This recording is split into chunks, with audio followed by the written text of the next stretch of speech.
Okay, so we've talked about some strategies that reinforce this speaker, but there are also some strategies that can escalate situations that we do unintentionally.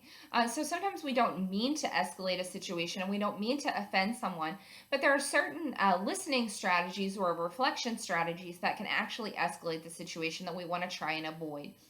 We can all reflect on our own personal listening strategies. I myself am included in this because I'm not always the best listener. And so, what are those strategies that hinder or impede conversation and listening? One of the things is evaluating and judging. So, by agreeing or disagreeing, well, I don't necessarily see that in class. Or I disagree. I don't feel like that's the way that it happens. Then that kind of puts the listener on edge or the speaker on edge, and it shuts down conversation. And this can happen often in IEP meetings where you have that conflict, or parent teacher conferences where two people, especially if the child is in trouble, where you have that conflict in place and then you're agreeing or disagreeing. And by confronting in that way, sometimes it can come across as confrontational and escalate the situation. Or by saying, that's not really what I meant. So blaming or criticizing, that's not what we were supposed to do, or that's not how it was supposed to happen. Diagnosing by saying, well, this is because you're really upset right now. Or this is because this is the problem. Or what you really need to do is, by diagnosing or saying that, it can also put the blame on other people instead of looking at a collaborative solution. Another thing you want to avoid is coming across as ingenuine or giving ingenuine praise, because that can come across as demeaning.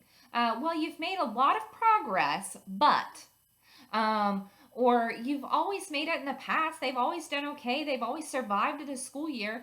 They'll survive this year too. Or they have so much potential. You have so much potential. Those things can come across, if not said genuinely. Now, sometimes you say, your child has a lot of potential, and you genuinely mean that, and you're honest and sincere about that. In that circumstance, it's going to facilitate the conversation. But if you are in a situation of conflict and you say, well, you have a lot of potential, but, then it shuts down the conversation. Okay, so you want to avoid that evaluation or judgment in a difficult conversation. The other thing that you want to do is giving orders, whether those orders are direct or indirect. I need this by Friday, or you must do this by this date. Threatening, if you don't do this, then this will happen. So if we don't hear from you by, then this is what's going to happen. That's really going to shut down the conversation between you and your listener. Moralizing, well, it's your responsibility. And this usually comes from the parents to the school, less, but sometimes it goes from school to parents. It's your responsibility to take care of this, or that's in your court. It's not my problem. And so that really shuts down conversation. All of these are superficial solutions or blaming in a conversation. Another thing that you want to avoid is advising. Again, these are condescending things. So there's ways to do this appropriately and there's ways to do this inappropriately. And telling the other person how to solve their problems, well, it would be best if you've tried this, or maybe it would be better if you. That also is a negative strategy that you want to try to avoid in a difficult conversation. Why did you do that?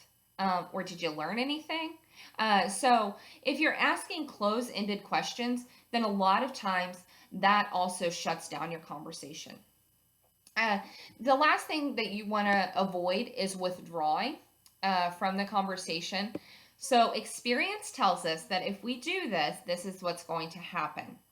Or did you realize that? Or we tried that with, or we tried that last year. That logical arguing to influence the other person reduces the collaboration between you and the speaker. And so you just really want to try to avoid that arguing aspect of it. Try not to provide superficial reassurance, to talk the other person out of their own feelings. Like, don't worry about it. It'll be okay. Things are going to get better. By saying that, it dismisses the speaker and it doesn't make them feel like you heard them. It doesn't make them feel like you're listening or that you're going to take action. Try to avoid diversions. or focusing on something else by joking. So if you're like, oh, let's think about the positive side, or oh, this reminds me of a few years ago when I had a student just like this. Um, when you say those things, then it diverts away from the specific person that you're talking about, and the specific situation that you're talking about, and it makes the person feel like you're not listening to their unique needs. And also, you want to try to avoid understanding by saying, now you want to understand, okay, but you want to listen first. So you may want to let them know that you heard them, and that lets them know that you understand what they're saying, rather than saying, I know just how you're feeling.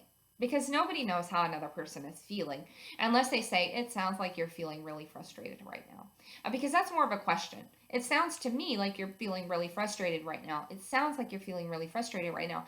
That allows them to clarify.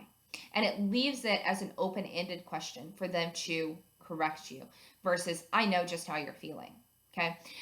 So these are all little things that you can do to avoid escalating a difficult conversation, or things that you want to avoid in situations of conflict.